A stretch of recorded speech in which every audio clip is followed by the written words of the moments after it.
নমস্কার বন্ধুরা, আপনাদের সকলকে জানাই প্রবাসী দিদির ডায়েরিতে হার্দিক স্বাগত।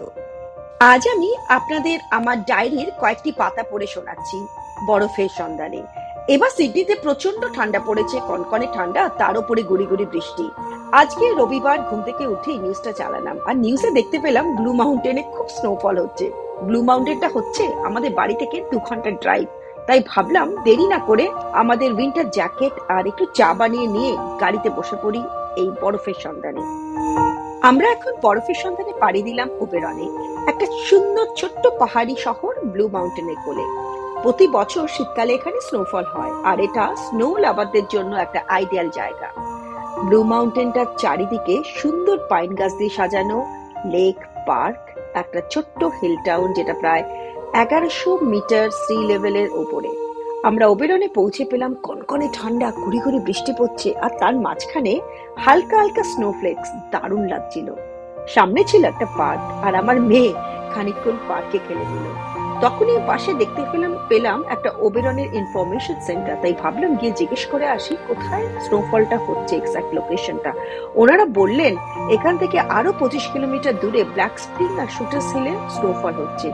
তাই আমরা দেরি না করে রওনা দিলাম বরফের সন্ধানে।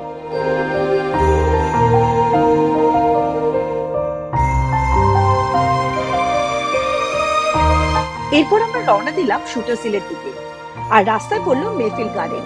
এটা একটা বিউটিফুল গার্ডেন পাহাড়ের কোলে, প্রায় 160 একর জমি নিয়ে বানানো। চারিদিকে সুন্দর সুন্দর ফুলের গাছ, পাইন গাছ, প্রাকৃতিক সৌন্দর্য আমি বলে বোঝাতে পারবো না। তবে আমরা মেফিল গার্ডেনে বেশিক্ষণ থাকলাম না, কারণ প্রচন্ড ঠান্ডা আর কোনো বরফ নেই। তাই রওনা দিয়ে ফেললাম ব্ল্যাক স্প্রিনে বরফের সন্ধানে। এবার আমরা পাহাড়ের ওপরের দিকে উঠতে শুরু করলাম। খানিকটা এগিয়েই দেখি দারুণ ভাবে স্নোফল হচ্ছে স্প্রিংয়ে। অদ্ভুত একটা অভিজ্ঞতার সম্মুখীন হলাম।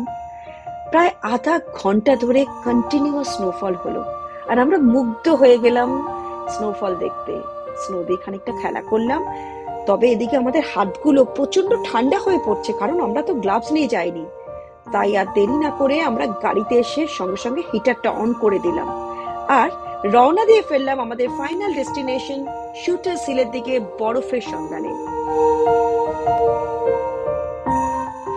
আমাদের অ্যাডভেঞ্চার এখানে কিন্তু শেষ হয়নি। আমরা আরো পাহাড়ের ওপরের দিকে উঠলাম, অবশেষে পৌঁছলাম শুটার্স হিলে। আর এখানে এসে অপূর্ব দৃশ্য দেখলাম। চারিদিকটা সাদা পেঁজা তুলো দিয়ে ঢাকা, গাছগুলো শুধু সাদা হয়ে গেছে, পাহাড়গুলো সব বরফ দিয়ে ঢেকে গেছে। তারপরে হঠাৎ করে শুরু হয়ে গেল স্নোফল, আর আমরা স্নো দিয়ে অনেক খেললাম, স্নোবল বানালাম। এটা ছিল আমাদের উইন্টারের একটা রিয়েল অ্যাডভেঞ্চার ট্রিপ। তাই আপনারা যদি সিডনিতে থাকেন আর ব্লু মাউন্টেনে বরফ পড়ছে শুনতে পান, দেরি করবেন না, গাড়ি নিয়ে বেরিয়ে পড়ুন বরফের সন্ধানে। আপনারা নিশ্চয়ই খুবই আনন্দ করবেন।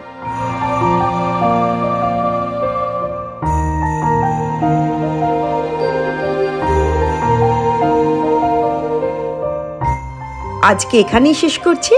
আপনাদের কেমন লাগলো জানাবেন, আর যদি সত্যি ভালো লাগে তবে একটু সাবস্ক্রাইব করে উৎসাহ দেবেন।